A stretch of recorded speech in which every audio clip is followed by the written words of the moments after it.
Upo Reyna. Ayusin upo. Ayan o. Ayan si Reyna o. Dati pinapanood ko lang. Ngayon katabi ko na. Kasama ko na. Dati idol ko lang yan. Ngayon friend ko na.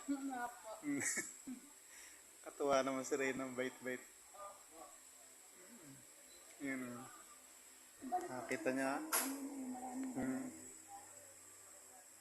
Pumaposap. Posap po. Ayan. Ito po yung bahay ni Reyna. Ayan o. Nakita.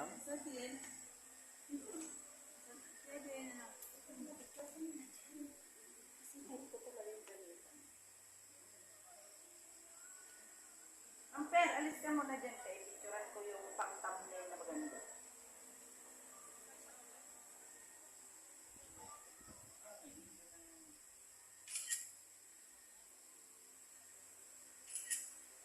Kanyo, aliwalas ng bahay. Ganda-ganda.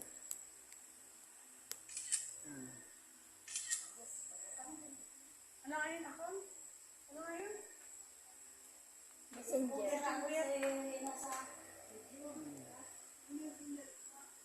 Kanyo. Subot natin.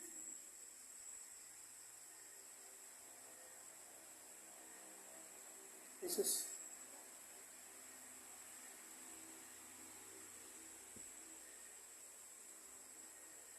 Yung alak na ano dyan na videoan. Para sa ano yan? Para sa mga trabador.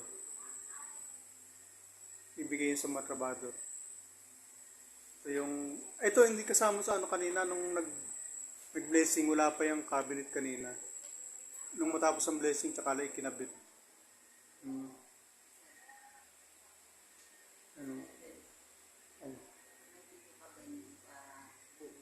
Para buo. Pag in-upload mo buo.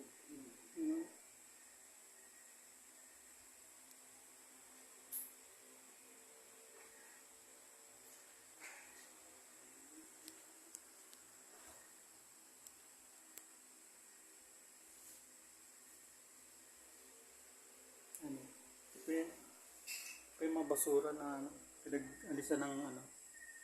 Ito pa yung ano, parang ito yung dito yung magiging washing machine na may gripo dyan. Tapos masaksakan ng washing machine.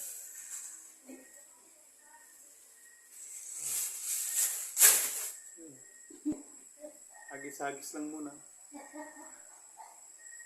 Ito mo. Ayan.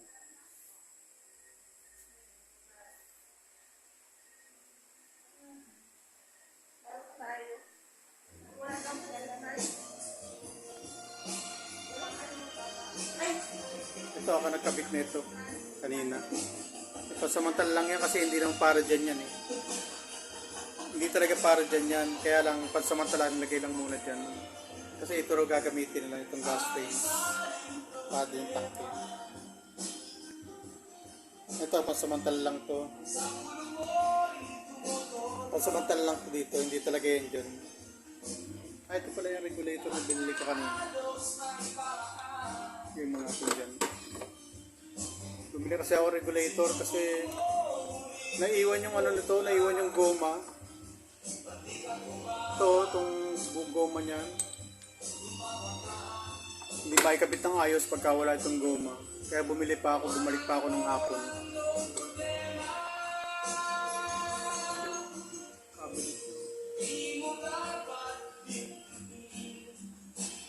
Video mo si Ma'am Ruinem para makita ko para mairit sila. Ayun yung sila.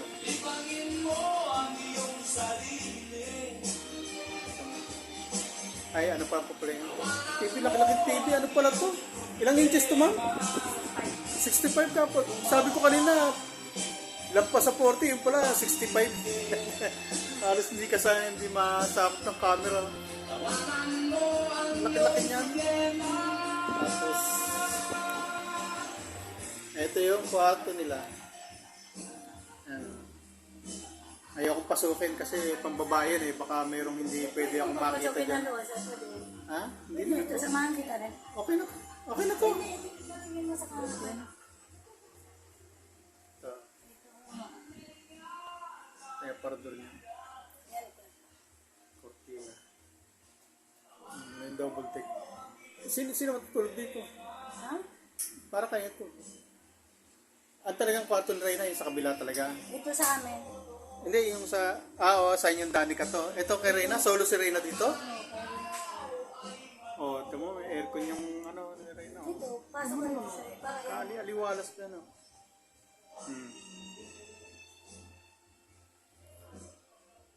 Diba? Sitwasyon lang. Hello, mahal! Kalye natin.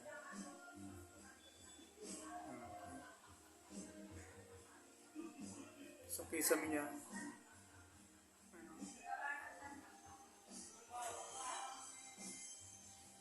Ayan, kwarto ni Reyna. May aircon. Yung kurtina na yan, ako nagkabit yan. Yan, ako nagkabit yung kurtina na yan. Lahat ng kurtina, ako nagkabit.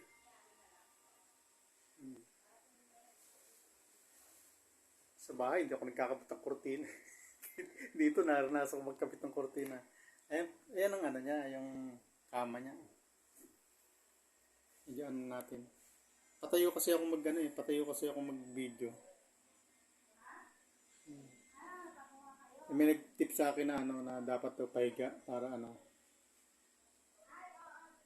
Pagka kasi pahiga ang gawa kong video, parang parang ano ba tawag doon? Parang malikot. Nakita niya. Ewan ko kaya nang gagamitin aircon. Parang ayaw pa yata nang gamitin. Ewan ko. Baka mamaya isaksak na yan.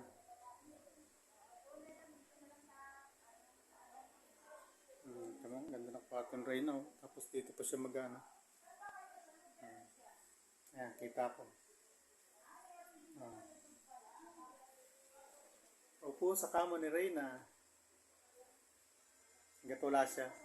Busy dun sa labas. Ayan.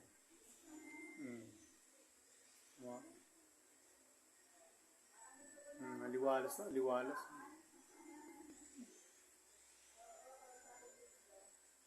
Ayan. Binigyan naman ako paintulot na pumasok dito. Ayoko nga pumasok, sabi ko sa pintuan lang ako eh. Ay, sabi, sige, pasukin mo.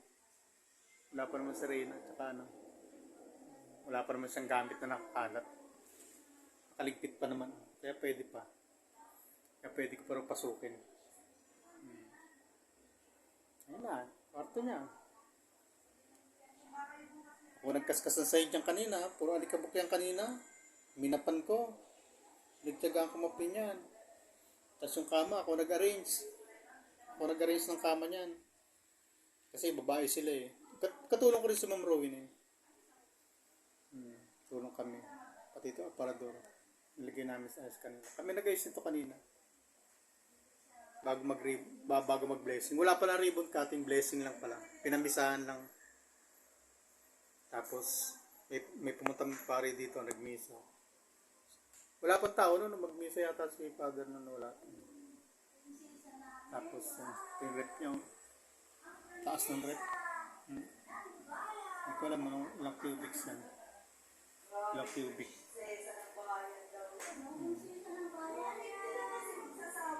Kamaya, napakaliwalas ng bahay. Nakakatuwa.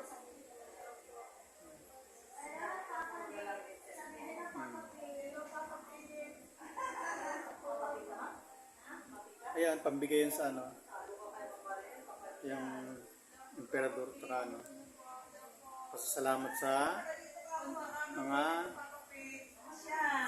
gumawa ng bahay. Pero ewan ko, pag napagkripan ko yun, hindi ko na ibigay yan. Baka ako uminom na. Ayan, nakikita sa video yan.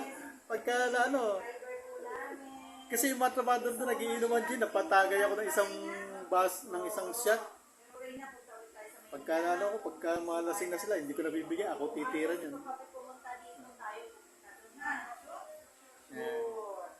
Ang ganda ng lamesa, oh. Ay, ang kortina, ako nagkabit yan, ako naglinis ng mga niya kanina.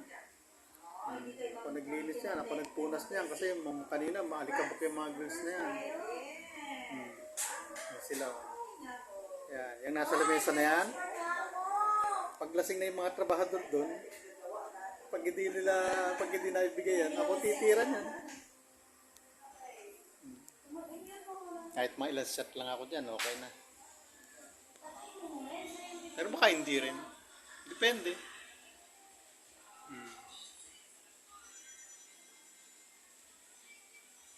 Yung gas range, ano pa yan? Hindi pa na ano. Kasi si Danica, doon ko sana ikakabit yung tangke kanina. Eh sabi ni Danica, hindi naman daw siya marunong gumamit pa niyan. Doon daw siya sanay sa ano. Kaya yun ang ginawa ko ng paraan na ano. Yung sa stove lang. Ang ba tawag dyan? Gas stove ba tawag dyan? Yung kulay green na yan, yung standard. Yan. Ang ganyan din gamit ko sa bahay. Sabi ni Danica, hindi raw siya marunong gumamit nung gas range na yun. Kaya doon ko ikinasa. Pero pasamantal lang yan hanggat wala pa sila. Sila naman kasi magpaplano kung ano gagawin dyan eh. Hindi naman kami. Siyempre, hindi naman kami gagamit yun. Sila masusunod. Depende sa kanila. Yung makialam sa diesel na. Gusto ko sana ikagapit sa gas range. Sabi ni Danica, hindi nga raw siya marunong nun. Doon ko yun, ano, ayun, yung hose nakalawit doon kasi walang butas yun kasi hindi naman para doon talaga yun eh. Kaya yung hose kaya yung hose nakalabas kasi hindi naman para dyan talaga yan. Kaya hindi nakaplano yan dyan. Kaya ito, cabinet niya. Kinasaya ko yan kanina. Nakalabas siya kasi wala siyang butas doon kasi nga wala tong butas ang hose kasi nga walang plano na dito to. Kaya kung magtaka kayo bakit ganyan yan, hindi talaga para dyan yan. Lababo niya. Tatapos ko naman. Kakatuwaan sila doon. Ito pala yung CR. Wala pa kasing yung inaakutan pa ng tubig kasi yung Jetmatic doon na ginawa. Ayusin pa ng inaano pa kumbaga sa kinikinis pa nila yung may mga trabador pang gumagawa nun. Ayan, may shower rin. Kaya nahakutan mo ng tubig. Medyo ngayon. Kaya medyo marumi pa kasi nililinis pa. Wala pang tubig na lumalabas sa gripo. Wala pang tubig. Kasi naayos pa nga. Paano ba to? Di ba ginaganyan lang yan? Automatic yan. Hindi yata, iba yata to. Ewan ko, no? Pero basta wala pang tubig yan. Inaayos pa yung Jetmatic. Wala pa siyang tubig. Kaya medyo matapakan mo lang konti na marumi pa mo. Bumabakat yung paa. Kaya hindi talaga yan. Ganda yan. Hindi ka lang muna kunan. Hindi pa naman nagagamit yan. Hindi pa naman kasi may ginagamit naman kami doon sa labas. Sa kabilang bahay. Doon muna kami CCR. Kasi nga yung tubig, hindi pa na pupulidong pagkagawa. Yung pinalitan yung motor na isa na maliit, parang hindi yata kaya, pinalitan kanina, hindi naman natapos, hapon na. Kasi nga nag-blessing nga. Bukas na lang yata nila gagawin. Kaso bukas hindi ko na may dito komentaryo na kasi winner na ko bukas. Bago sumikat ang araw bukas, kailangan nasa terminal na ako. Yan. Hindi ko lang muna ipunin yung baba kasi marumi yung baba kasi nininis pa. Kasi nga wala pong maayos sa tubig. Hindi pa naayos yung Jetmatic. Paano mga tropa kids, baway na muna. Sabi mo, hindi ako